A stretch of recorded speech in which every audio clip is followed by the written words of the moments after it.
Hello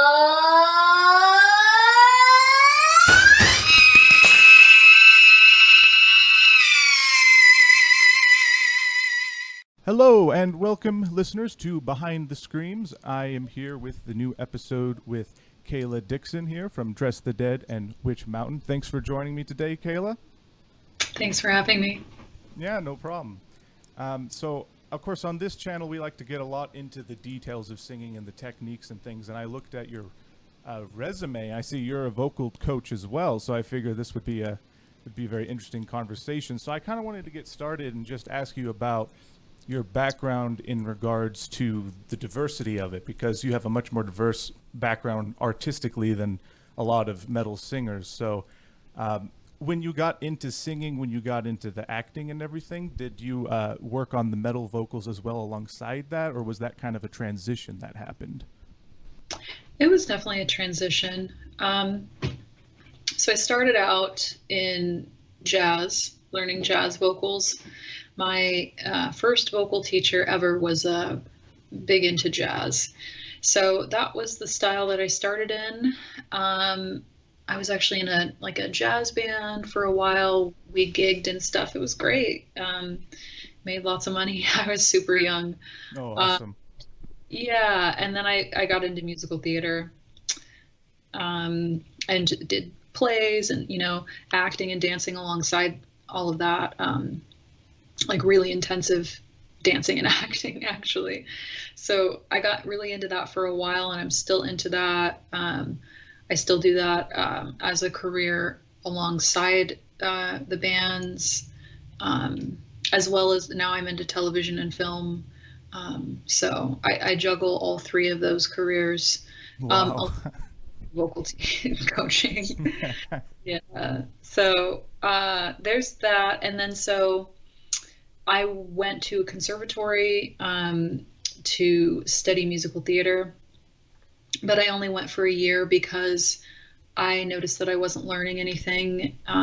It was a situation where I had been working professionally before I went away to college, and the majority of my peers just weren't at the level that I was at. So I was paying this, vast amount of money that I was going to have to pay back that wasn't being put to good use. I wasn't learning anything because obviously the teachers have to tailor the lessons to the average talent level of the group. So I wasn't really learning very much. So at that point, I was in Berea, Ohio, and it was winter break, and I was snowed in, and I was like, it was me and one other girl, and we were in one of like the older dorms on the campus. So it was me and one other girl in this giant like haunted house. Oh, wow. It was really scary, really weird. And the grocery store in town, like Berea is very much so a college town, like very small, like you can walk to the other end of it kind of deal. Right.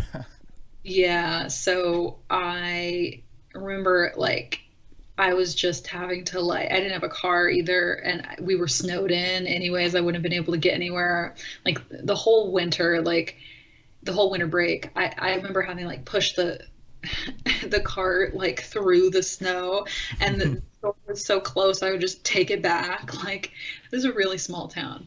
So it was that winter break that I realized, what the fuck am I doing? Like I don't want to be here. I'm not learning anything. I'll never be able to pay this money back, and it's not even being put to good use.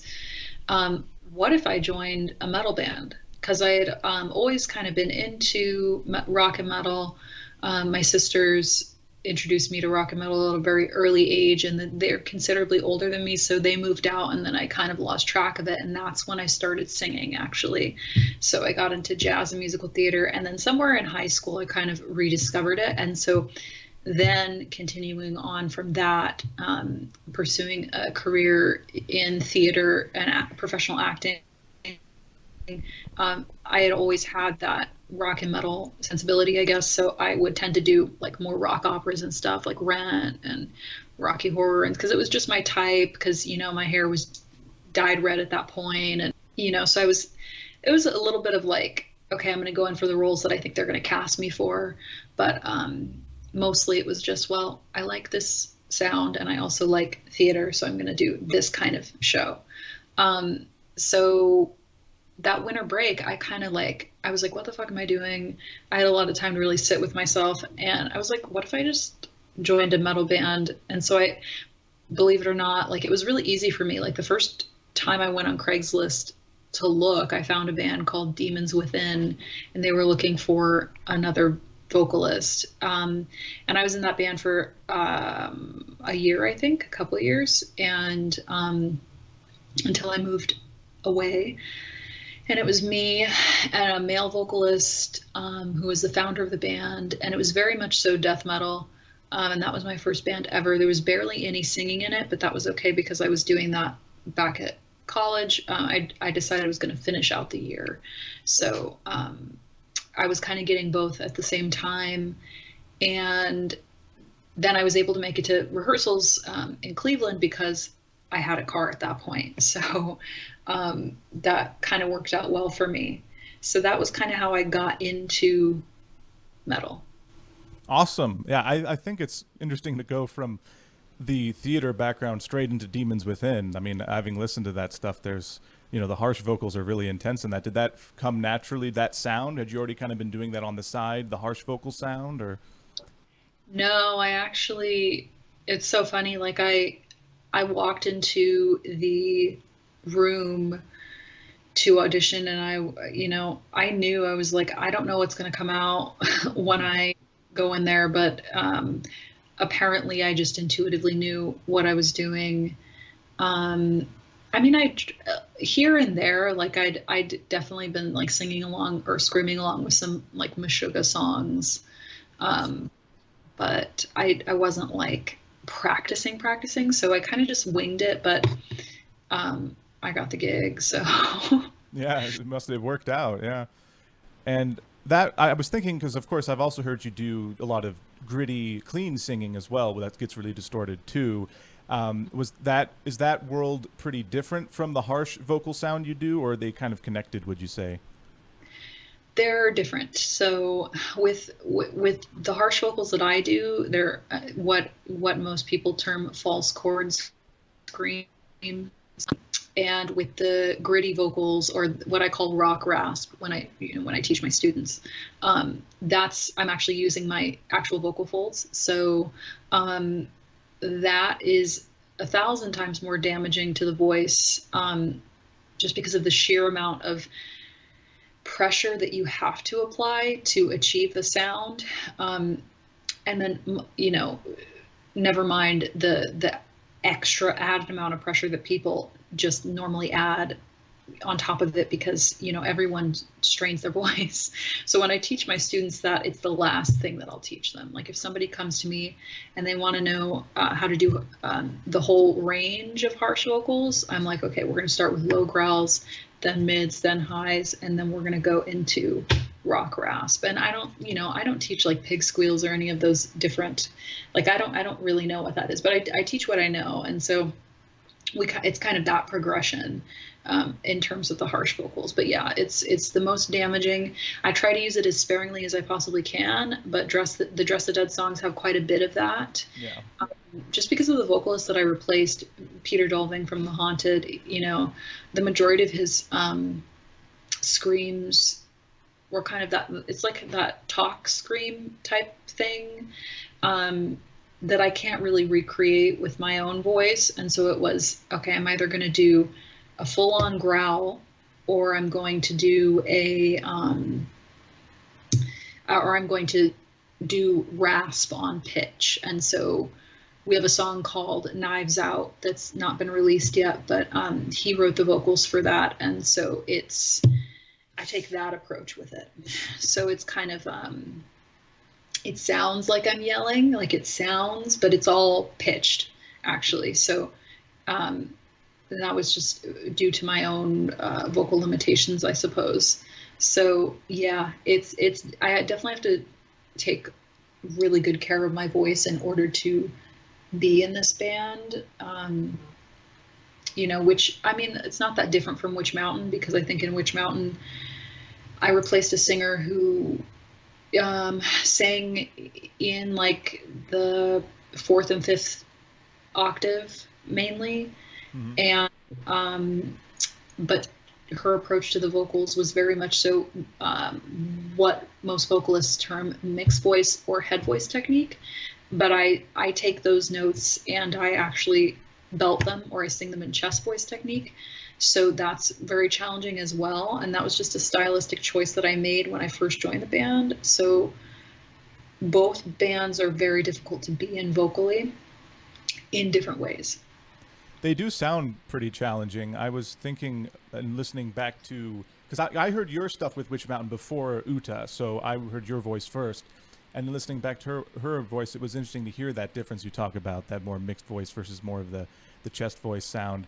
And I was thinking about that and was wondering, as you said, like what kind of drove that chest voice choice. And it's interesting to hear you talk a bit about that. But do you find that the chest voice sound is more natural? Is that kind of part of what it is, or do you think it kind of fits the songs more with your voice, maybe? I don't think it's more natural. I honestly think that because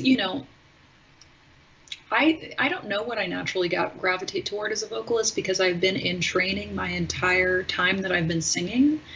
And it's funny, most people think like, oh, she's so lucky she had a mom who supported her. No, it was like I had to beg to be put in lessons, and like I had to fill out my own scholarship applications, and like all you got to do is sign here, and Right. It was that kind of situation. I had to really fight hard for it, even when I started singing when I was 5. So it was just that kind of situation. But anyway, that was a tangent. Yeah. Honestly, because I've been in training my entire career as a vocalist, everything is natural for me. So because of that, I think the decision was, like, if I'm being honest, I was like, well, I'm going to do it because I can. Mm-hmm.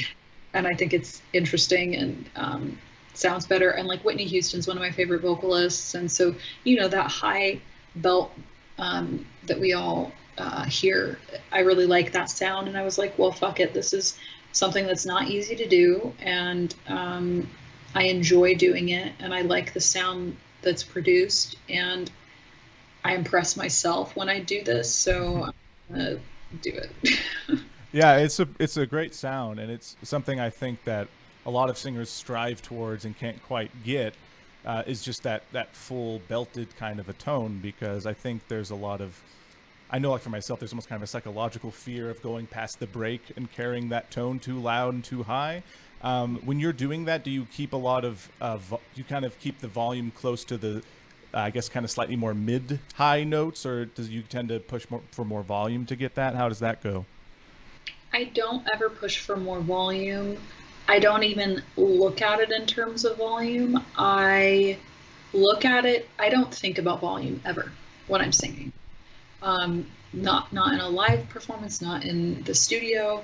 I think about technique. So what I teach my students is that there are 3 core vocal techniques that all other techniques range from. All other techniques meaning growls, screams, rock, rasp, every range of techniques.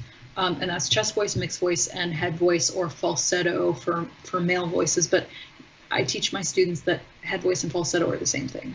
So, and I've defined these 3 core vocal techniques by the 3 parts of the body, the ab muscles, the soft palate, and the vowel shape that you're making. So, for example, I teach my students that when you're singing in chest voice technique, the ab muscles are engaged 100%, the soft palate is slightly lifted, and the vowel shape is wide. I know if I do those 3 things every time, I'm going to consistently produce a chest voice sound. So, yeah, what was the question again? I was asking about the volume aspect, if that played a role when you're doing it. But it sounds like that when you're doing the belts, it doesn't necessarily get louder, or it's just that you're not thinking about getting louder. Is that kind of what it is? Yeah, I'm not thinking about it, and the reason why I'm not thinking about it is because the airflow that's coming through should always be a natural consequence of how engaged your ab muscles are, because when you engage your ab muscles, that affects the diaphragm, and the diaphragm pushes against the lungs, and that affects the pace at which the air is coming through. Most people try to control that here, and that's when you get the neck tension. You see the veins popping out of people's neck. It happens to me too, always when I'm doing rock rasp, because of the amount of pressure that is involved. And it's actually, that's the most dangerous vocal technique in my opinion, because with that vocal technique, it's consciously applying pressure in the throat, which is the opposite of what you're ever supposed to do. So it's kind of like I've got this open tunnel in my throat, and then I'm squeezing around it, which still applies a certain amount of pressure to the vocal cords, which is never what you want. So you have to use it very sparingly. But I'm always thinking about what technique am I in, and not how much volume. Like my chest voice is a consistent amount of volume always. Like I'm never louder in chest voice and quieter in chest voice. You know what I mean? Mm-hmm. Yeah. So that's good to hear, because I mean, there has been a lot of talk I've seen on like all the different YouTube vocal coaches and stuff. They talk about, you know, how unhealthy rasp can be, and there, you know, and there's this kind of ongoing debate of whether there is a healthy way to do it or not, especially like the rock rasp you're talking about. And I think it's kind of sounds like it's just something the voice wasn't naturally meant to do, you know? Yeah, no, it's not, I don't think, but I've also heard people say, well, rock rasp is like when a baby is crying, like that's what it sounds. I've even had producers say that to me in the studio, that it sounds like that, and to deepen, can I deepen the tone? And so I did. Which helps a little bit. And the way that I deepen my tone is I lower my larynx without, most people think, okay, if I want to sing it with a darker tone, I have to go down the octave. And that's never the case. All you have to do is drop your larynx. You have to be able to feel what that feels like and be able to manipulate that, sure. But the second that you do, it darkens the tone. And so once I started applying that dropped larynx positioning to the rock rasp, it alleviated some of the pressure for sure, but it didn't make it go away altogether. And I also think with rock rasp, because you're applying that pressure, the higher you want to go with it, the more damage you're going to get, just because the higher you sing, the higher up your larynx moves, and the higher up your larynx moves, the more tight everything naturally becomes, even if you have the loosest, you know, that's why people can't belt high, because naturally when you get to a certain point, there's too much tension here. You know, so for example, that's why I can sing a note like, no, I can't belt that note. Yeah. No in history could ever belt that note, because when you're belting, the amount of air pressure and how high up your larynx is, there's just too much pressure for it to be physically possible. So that's good to hear, because I know that I've thought about it in terms of like when you go higher, your throat does get closer, like the chords kind of are slowly getting closer together, and that's why people talk about like if you can expand your high range, but it's a lot harder to expand the low range because they're like stretching apart, and they can only stretch apart so much at, you know, to get lower. But as you say, but still when you're going higher, you have to be able to let go of that support or get into a different register if you want to continue going higher. Otherwise it's just going to give out, right? So, yeah. And I guess that's why vocal cracking happens and things, if I were to guess, right? Actually, yeah, I think so. And I also think a big part of that is maybe people's vocal cords aren't used to that. Typically happens with the students that I get where we're expanding their high range. And vocal cracking, sometimes it happens then, and other times it's the person it's just them smoothing their break, which is, you know, or some people call it the mix. But I like to separate range from technique. So I teach my students, you can sing using chest voice technique, mixed voice technique, or head voice technique on any note within your physical range of notes that you can sing. Now, so what I just said, that I can't belt that note, I actually can belt that note. It's just going to sound like absolute shit, like someone's dying. And I'm going to probably rip my vocal cords in that attempt. So it's physically possible, but then we have to think about, okay, should I be attempting this? So a lot of people tell me, I want to belt high, but when I do, I get too nasal, which is a good thing because that means that they're tending toward moving forward in the mask the higher that they get. But on the other hand, they don't like the nasality of it. So then we work with dropping the larynx. So yeah, it's just kind of about how you move through. So sometimes when someone's trying a new technique in a new register, they'll crack, which is really just, I think, the vocal cords getting used to moving through the break. Like your body muscle memorizes, when I sing this note, I always flip up into mixed voice, but now I'm not going to. So, okay, I don't know what I'm doing here. And so that's typically when you crack. I don't know if it's a physical thing as much of the time as it is a mental thing. I haven't figured that one out. But do you think the cracking is kind of is perhaps necessary to develop, as you want to, if you get into that zone, your voice cracks, or you need to work with that rather than avoid it, do you think? Yeah, absolutely. If you avoid it, you're never going to get past, like, it's the whole thing, like with working out, or with running, like, if you don't push past the point where you feel like you're going to die. And, I always tell myself, like, when I'm trying to run, which also running, doing cardio will expand your lung capacity, and it's going to help you be a better vocalist, especially in the harsh genres. But when I'm trying to run for a longer period of time, like go from doing 1 mile to 2 miles or 2 miles to 3 miles, there's a point at which you're going to feel like, okay, I could collapse and drop dead at any moment right now. But you have to keep going. You actually, the only way to do it is to physically not allow yourself to stop and just say, well, if I pass out, then I have to just keep going, because your brain's going to tell you you're dying, you need to stop.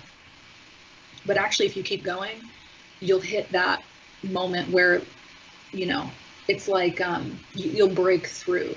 And it's that same thing with vocalizing. You have to go through the uncomfortable, and when I say uncomfortable, I don't mean pain. If you feel pain, you need to reevaluate.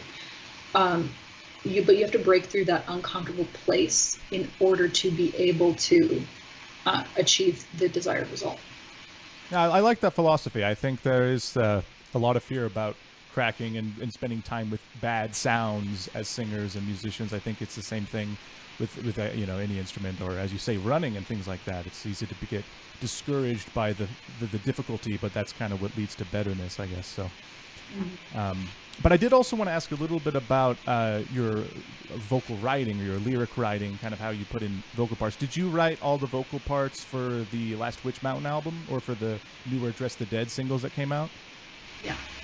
I write all the vocal lyrics and melodies, and then we'll get in the studio and people will have suggestions. I think more in Dress the Dead, there were more suggestions just because we work with Rob Flynn as a producer, so he is a vocalist as well, and he kind of, he knows that whole world, and he'll have really good suggestions. And sometimes, Witch Mountain works with Billy Anderson, who's an amazing producer.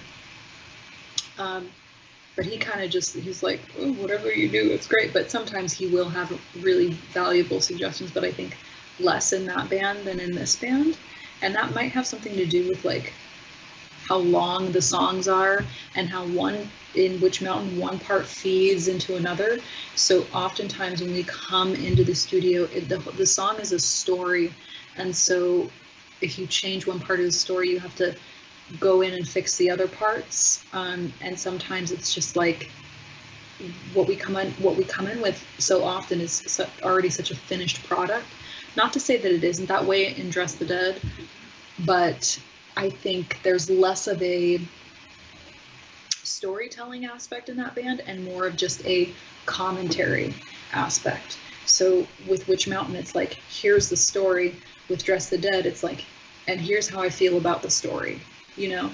So because of that, there's more suggestions. I've never had a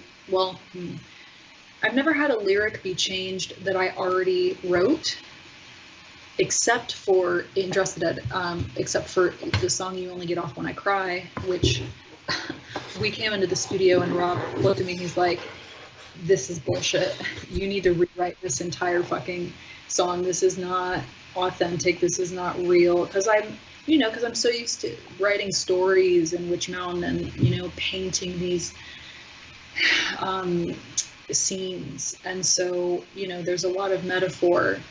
But when I, you know, so that's what I was naturally already locked into. And then so when I came to Dress the Dead, I was doing things that way.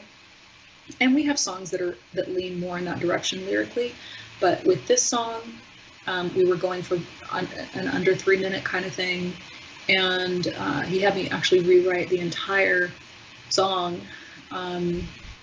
in one night, and then the entire vocal melody and lyrics in one night, and then I came in with something, and then he was like, "That's all great. You need to rewrite the chorus," and I did that actually in 30 minutes. Wow. So that's fun, you know. I actually like that, but it's different with both of the bands. But there's more collaboration in Dress the Dead, but I'm always the starting point of all of it. Right, and you kind of approach. Are you usually given fully completed instrumental demos and work off of those, or are you actually kind of like with them when they're writing the instrumental parts too? With Witch Mountain, yes, I'm with the guys in the room as they're writing, and then Justin and Rob will go away and refine, and maybe I'll give suggestions, like not a whole lot. And then in Dress the Dead, because I live in the Pacific Northwest and those guys live in the Bay Area, I'm not there for the writing process, but I will give suggestions here and there, you know, via email, just of things that I think could change, like, okay, do the bridge, you know, remove 4 measures from the bridge or whatever, like little things like that. We do have one song that I actually came in fully orchestrated vocally, and I write a lot of like backing vocals and harmonies just to kind of give the guys a clue, because I don't really play any instruments very well, of where the like underlying background music would go sonically. So then I was kind of able to sit down with Craig, and he was able to write the guitar parts for that. We actually did that in one sitting. That was fun and that was new, but we've only ever done that once, and we haven't recorded that song yet. But I hope we get to someday. Yeah, that is it. Normally, melody first or lyric first for those kinds of for putting together tracks.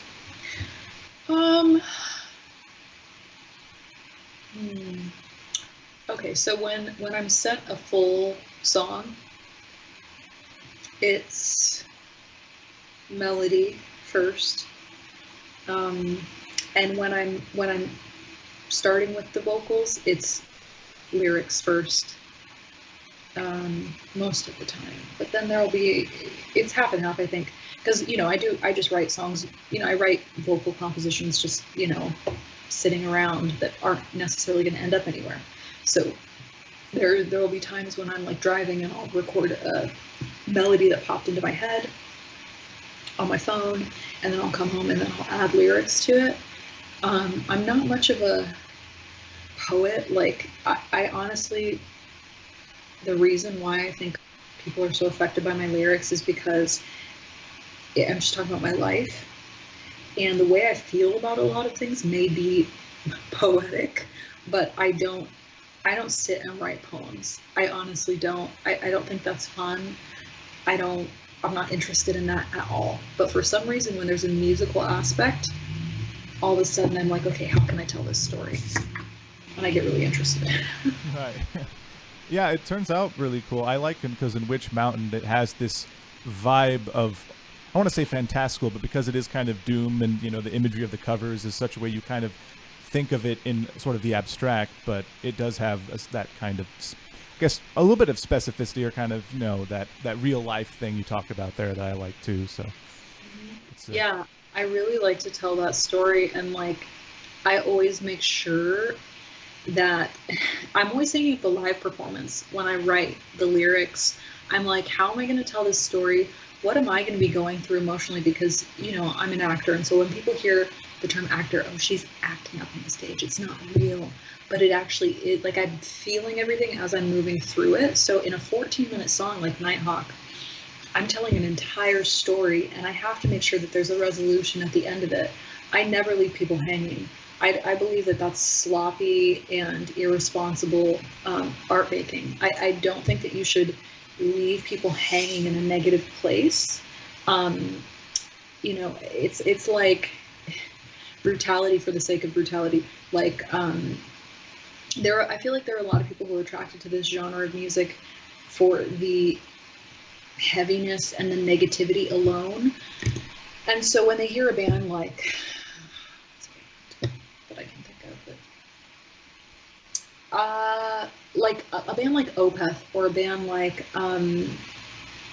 yeah, not that you have to be proggy in order to have that diversity in the lyrics and in the storytelling, but that's just the first band that comes to mind. When you look at a band like that, you know, those people would probably be like, oh, that's like, you know, that's soft shit, you know? And it's like, yeah, but why are you here? You know, like, did you really just come here for that? Because real art has layers and textures, and it's not just one thing all the time. Sure, you can have one song that, if you're writing like a concept album, you can have one song that expresses a dark time in that character's development or whatever.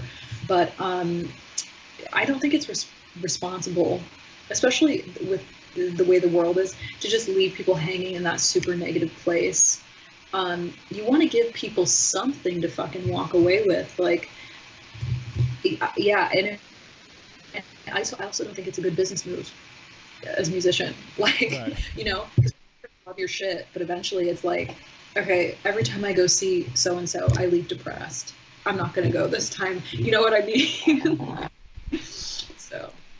Yeah, I think it's that kind of thing of wanting to be able to kind of be accountable for the lyrics that you're singing and stuff. Because I feel like, I can only speak for myself, but I always felt like, even though I'm someone who digs a lot of death metal and things with lyrics that you wouldn't ever want to share people, but I could never write those kind of lyrics, be in that kind of band. Like, I never really understood, like, you know, how someone could, like, because you have to hold yourself accountable for it, right? People can be like, so what did you mean by this and that? And I always felt like the idea of just shock factor didn't make a whole lot of sense. So what you're saying there definitely makes sense to me. It's kind of good to hear. Yeah, I mean, well, shock factor, like, obviously, like, there are the thrash and death metal bands who have like this super silly, like Cannibal Corpse. Like, do I think that's irresponsible? No, I think it's like super fun, and it's, you know, it's meant to be. But like, I'm talking about the people who just write like depressing as fuck, like dark as fuck, I'm gonna slit my wrist and kill myself kind of lyrics. Like, you gotta, audience, you might get some kids listening to this, and you know, you don't want to be in this day and age, like, whether you like it or not, your lyrics hold weight more than you think, and so you kind of have to think about whether you're prepared to be held accountable for that. But at the same time, I don't think some kid's gonna like go listen to Cannibal Corpse and then go murder a bunch of people. Yeah. So it's all listening to it in context. I think people have that baseline understanding of like what's for fun, and when someone's like being serious and like, whoa, this is like super fucking dark and heavy and negative and like, you know, so I don't know. Yeah, no, I agree there. Yeah, because yeah, there's stuff I like that is just a shock factor, but and then as you say, there's that kind of just dwelling in negativity. It's kind of nice to have exceptions to that and be able to find more bands that don't do that, like you say. So, but yeah, moving sort of around a little bit with the vocal, because we talked a little bit about vocal range kind of stuff. Do you think in terms of voice types ever with your students or for yourself, or is that something you kind of avoid, or what's your thought on the whole voice type categorization world? I don't mention it. I don't talk about it. I don't apply it to myself. Now, when I'm going into an audition, like for a musical theater, they'll always ask on the like check-in sheet, are you alto or soprano? Or, you know, bass, tenor, alto, soprano, whatever. And I always write alto, soprano, but I'm sure there are some tenor notes I could sing. But that's like just because in those big theater productions, you know, they have to put you on a harmony. So that's just the way that is. But as far as like teaching my students, I never mention those voice types, just because I don't want my students to start connecting or limiting themselves, but also I don't want them connecting vocal technique to range. I want it to remain separate. So yeah, and as far as like what I think I primarily sing in, I spend a lot of time in like the alto 1 range, but there will be times where I pop up and I do something super high. So yeah. That makes sense. I think it is something that can get that mental habit of people being like, well, you know, I've got the baritone curse. I can't quite get past this. I've heard people, you know, use phrases like that before. So, and coming from, because the website that I'm a part of as well, the Range Planet, I mean, we have had in the past a lot of debates about whether it's good to even attempt categorizing contemporary singers in voice types, because it is something that roots in classical and music that's a whole different kind of context. So I've been curious to know what singers that are in bands regularly think about the voice type thing, because it's, I think, kind of a contentious issue amongst of people to some extent, because it starts to do that putting people in categories thing. Right. Yeah. I think there's a lot of maybe themselves, but I think there's a lot of, well, people want to categorize people just because it's like, which vocalist is better, or, you know, or you'll see these these like insert name of artist here, vocal range videos on YouTube that people make, where it's like, here's the lowest note they've ever sung in their entire catalog, and here's the highest, and it's just like, it's so dumb, because it's like, who cares, you know, it's about the song. And so yeah, I mean, I think these days, if the way you're going about things is you're trying to impress people, and that's one of your like marketing points, then you better not be just an alto. You'd better be able to sing a wide range of notes. That's just the way it is. There are too many amazing vocalists these days. But if that's one of your marketing points, if you're looking to be successful and make money, if one of your marketing points is not your vocal talent, but it's something else, the way you look, then you better look good. If, you know, whatever it may be. Now, as an artist, I don't think any of that shit's important. But as a business person, you have to be thinking about those things. So we haven't quite figured it out with Dress the Dead, but we're thinking one of the things that we're going to try to sell people on, or not try to, but you know what I mean, like, what's your calling card as a entity, is going to be obviously like the talent of the members. And so, you know, that's just one of those things where in interviews, that's what we're like, well, we're all super fucking talented, and, you know, we have these other careers, and, you know, this is why you should listen to our music, and that's going to be one of the reasons, and the other reasons are going to be, you know, whatever else. Looks aren't going to be one of the things that we market ourselves using. So I think because of that, when I refer to like the Dress the Dead stuff, I'm going to be thinking about, okay, you know, I, like in the beginning of the interview when I said, I impress myself vocally. Yeah. Maybe just subconsciously or maybe even consciously, just because I'm so used to doing interviews, I kind of play to that a little bit. Because you have to think about these kind of things, especially in this climate, where like it's just so with social media, it's just like what sets you apart if you want to make a bunch of fans, what sets you apart, and you have to kind of stay consistent with that. So I think maybe it's just ingrained in me to kind of refer to the fact that I'm a competent vocalist. But yeah, so I don't. What was the questioning? I don't remember. Oh, we were talking about the sort of the voice type, vocal range side kind of world of the internet and stuff, and you talked a bit about that with like the showing the highest and lowest notes people have sung in songs and stuff, and that is kind of, and a lot of that comes from my crew, I guess you could say, of people, and it does I think confuse people. It's very trivia heavy mindset, you know, but. Yeah. But I do like to hear what people think about it, because it's it is kind of an oddball thing, especially because, as you say, I mean, you can't tell that just because someone's saying this low in one song, this high in another song, that's what their range is. It's kind of all just an assumption, I suppose, or, you know, or because based off of what's been recorded. But Right. Yeah. And who knows if that's even real these days, but yeah. you know, and I also don't think that a person's range determines their talent. Like if you have a super wide range but can only sing in chest voice technique, I'm not going to classify you as a skilled vocalist, because you're not well-rounded in my opinion, and that's not what I like to hear. But it's all subjective as well. So, but also I think like there's obviously it's human nature, unfortunately, like the whole like herd mentality thing.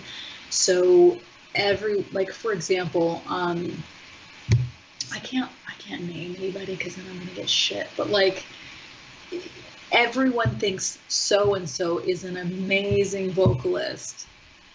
How many of those people actually know what an amazing vocalist is for them? And how many of those people are just like, well, my friend thinks she's great, so I think she's great, you know? So it's all subjective or relative, I think. Right, and I certainly, in having been around sort of the vocal community online for a while, I mean, certainly one of the things you learn is there are certainly a lot of singers where one singer will have a much smaller range on paper than another, and will actually be a much more diverse and higher quality singer in pretty much every other respect. So it's an important lesson to learn, I think. I know for myself, when I was first starting to get singing, it was all about how can I sing higher, how can I sing lower. When I was like a teenager, because we're close to we're about the same age, and then a handful of years or so ago, I started to get out of that and just started trying to sound good.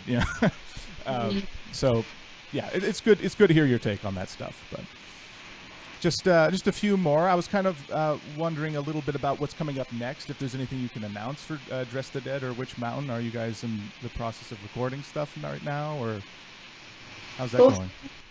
Yeah, both bands are. There's not much I can say about.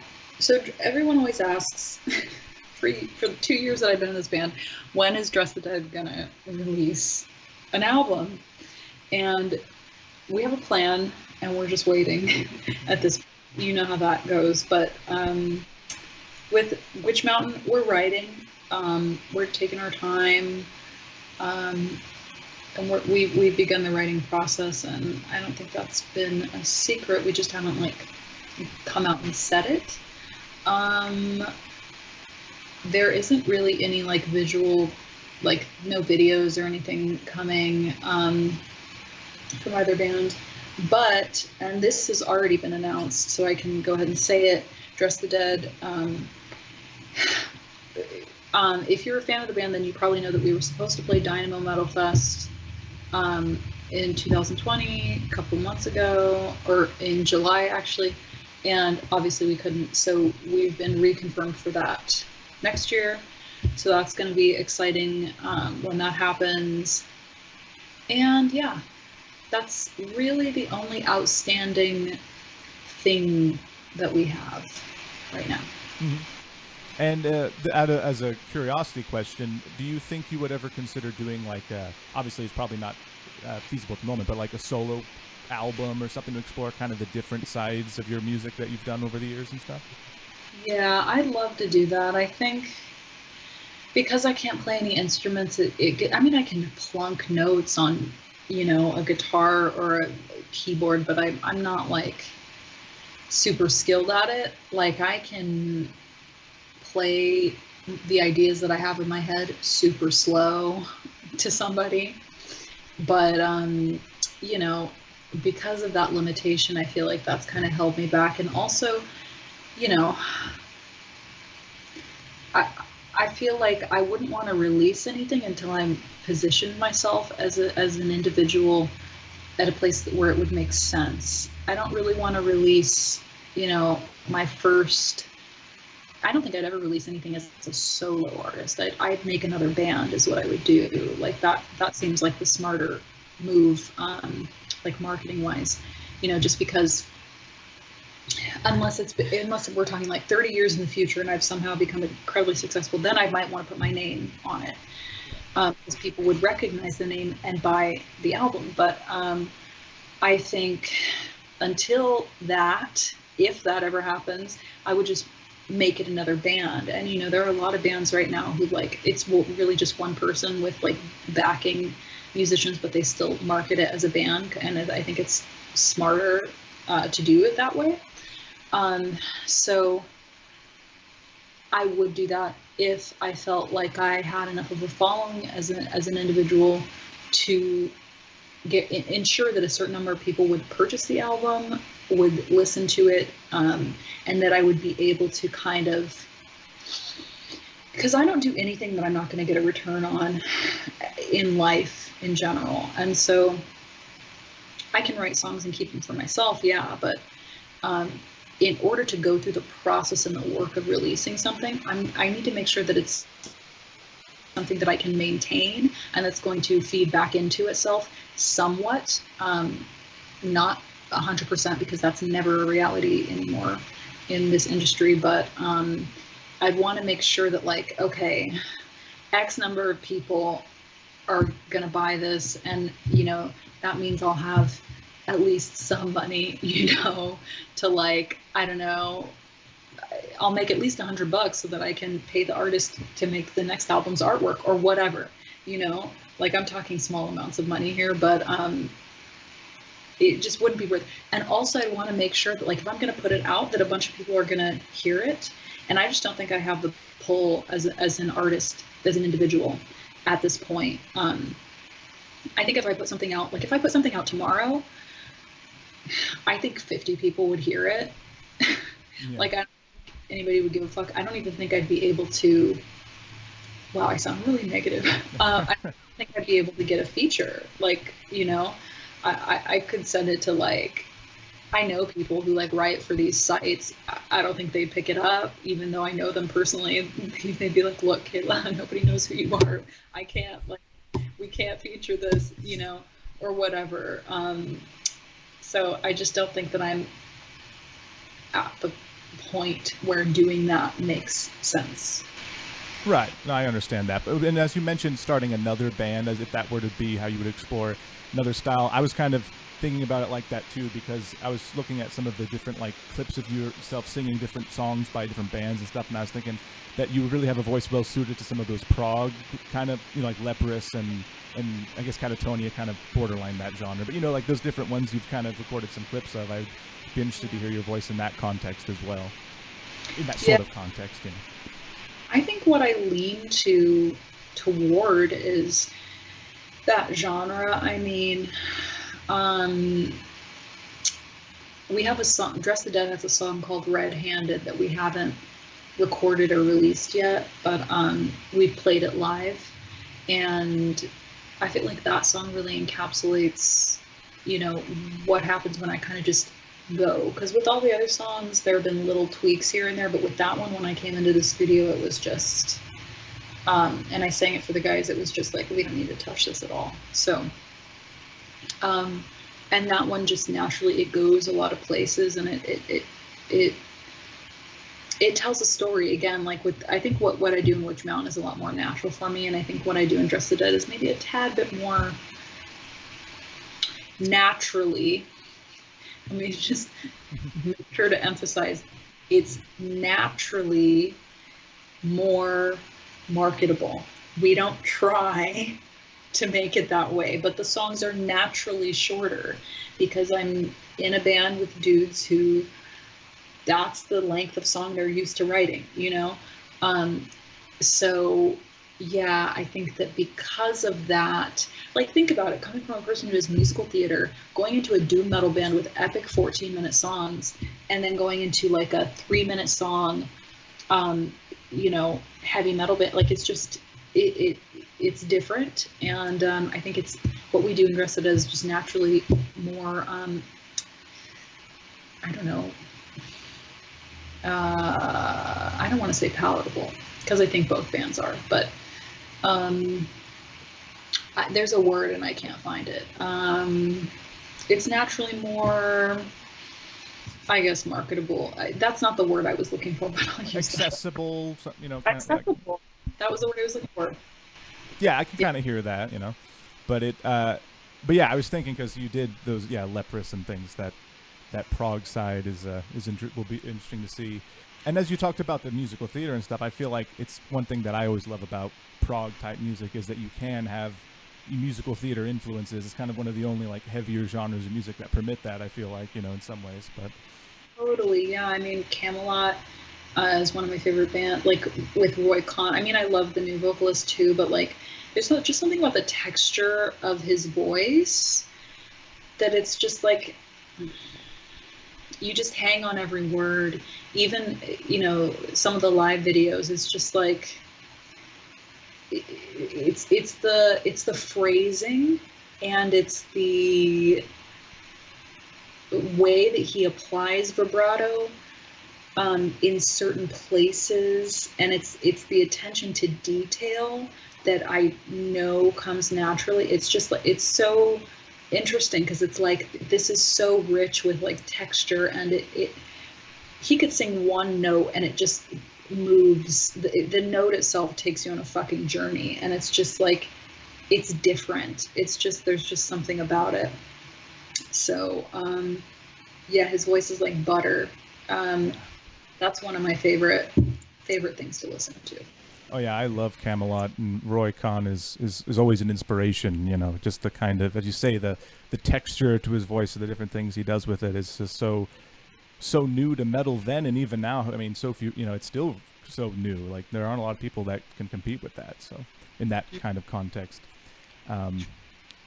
But in mentioning the musical theater thing and kind of that aspect, before I let you go, I was kind of wondering, did you have a favorite role that you got to perform on stage, or is there a role you would like to do in the future, maybe?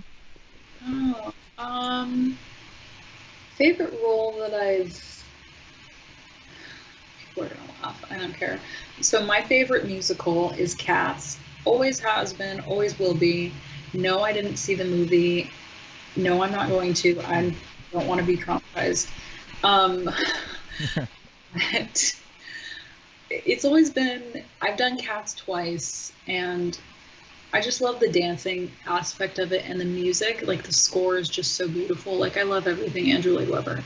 So do I care that there's not a, like, some people say there's not a story. I think there's a story. You just don't like that it's about cats. Probably, yeah. Yeah, I like to do that musical again. I know a couple people who were in the revival, and then, you know, well, Broadway shut down completely, but even before that they closed, and that was unfortunate. I didn't get to see it, but the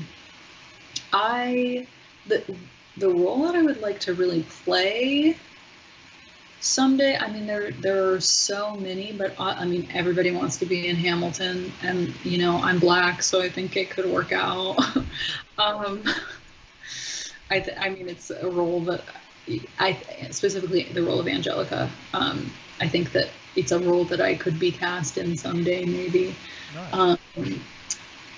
But yeah, I mean, I like the big dance shows, so I'd love to be in like a chorus line, or I'd love to be in The Lion King. I'd love to play Nala and sing that song Shadowland. I don't know if that's I think that one's in the movie, like the like Disney movie, but I Yeah. love that song.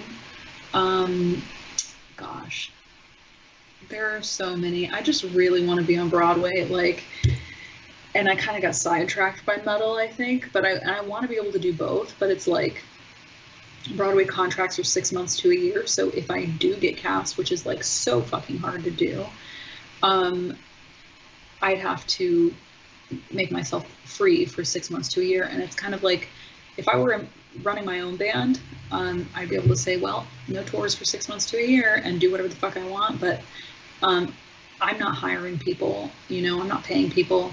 Other people's lives are involved. And so I kind of have to take that into consideration. But I'm kind of thinking like, okay, what's going to come back first, Broadway or touring? Because I've been saying for the longest time, I'm going to go to New York for audition season and see if I can get cast anything. And I have friends who like totally get booked all the time, same talent level. It's just that they're there grinding and going into the auditions and I'm not, so it's like, maybe it's not so, and I didn't start thinking that way until I had friends who I knew for a fact were same talent level as me, who were getting cast in these roles. I didn't even start seeing it as a possibility until that started happening. And then I was like, shit, well, I'm already committed to this metal thing. And,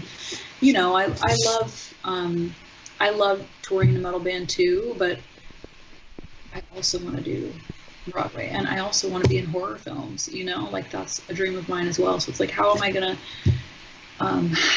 to juggle all of these things or attempt to? And it's hard when you haven't made a name for yourself. When you have made a name for yourself, you can you have more freedom to kind of say, okay, I'm doing this right now. And people give you more, what's the word I'm looking for? They're more accommodating,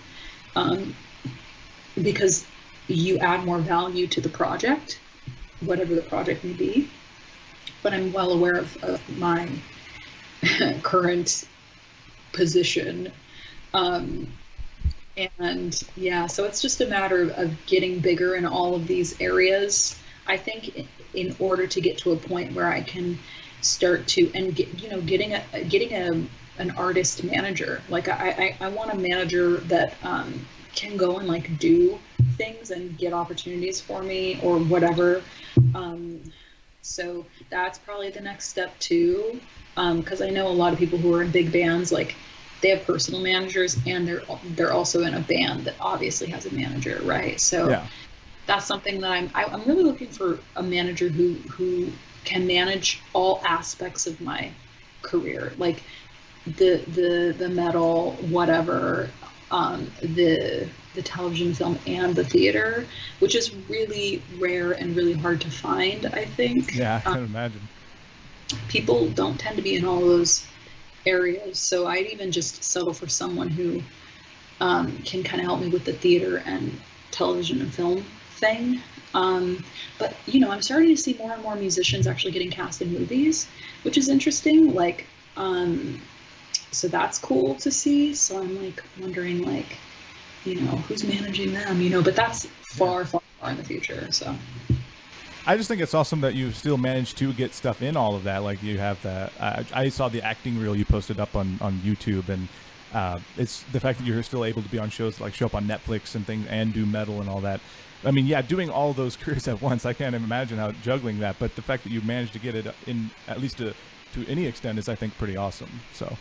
Yeah, I think if I were to give like a piece of advice to someone who's trying to do all the same things, or even if you're just like in a band but you're also a doctor, or in a band but you're also a lawyer, or whatever, and I'm sure like if you're a doctor or a lawyer you've learned this already, but you can't have people in your life who are going to, if you are a naturally empathetic person, you can't have people in your life who are going to fuck with your emotions.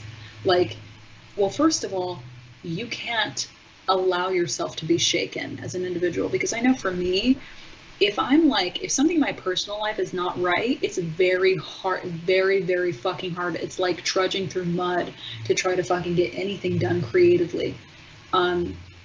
And so because I know that about myself, I'm like, no, like if this person's unhealthy for me, like if this friend is jealous or whatever, I can't do it. Like, so you have to make sure that your environment is, what's the word? Conducive. Yeah. Yeah, I think that's a good piece of advice to get out there, because as you say, so many people kind of let people affect them and so forth into their lives that will affect them negatively in their goals, and it's the number one thing is to know when you can and when you have to cut someone out and things like that. So I think in metal too, like in bands, you're going to be surrounded by a lot of fucked up people. And so because of that, you have to be really strong and really solid within yourself. And I don't just say that in the conventional way in which everyone always fucking says that. It's so cliche, but it's like the best piece of advice that I could ever give anybody trying to do this would be study the practice of non-attachment, the spiritual practice of non-attachment, read up on it, study it. It's going to help you so much. If you can honestly, from a genuine place, grasp and understand it, it really plays to your logic. It makes sense logically and factually. And if you can stop yourself and say, like, say you're in a band with an alcoholic, which is like everybody, and they really piss you off, they get on your nerves, you know, they're never there for loadout or whatever. You need to be able to stop yourself in a moment and weigh your pros and cons, because nobody wants to work with a band that has internal issues. Nobody gives a fuck. Nobody has the time. You have to be able to handle your own shit, even if it's not fair. That's the best piece of advice that I could give any musician. Yeah, well, thanks. Genre. Right, yeah. Well, thanks for that. I think that's just those great words, because they need to be said more often, I think, to people sometimes. But all right, so well, thank you very much for the interview. When I close up, I always just like to double check, because there's a secondary playlist on my channel that's called "Listen to the Singers I Interviewed in Action." So we kind of have a playlist going along that people can kind of get an idea of the singer if they're not familiar. Do you have a song you prefer me to use? Like from my bands? Yeah, from or a performance of you from anything really, I guess, that you have. But yeah, but 1969. 1969. Yeah. Yeah, that's a powerhouse one right there. So. All right, well, it sounds really good. Thank you very much again, and to the listeners, of course, remember to like and subscribe. And thank you very much for listening to the interview, Kayla. I hope you have a great rest of your day. Thanks, you too. All right, you too. Bye-bye. Bye.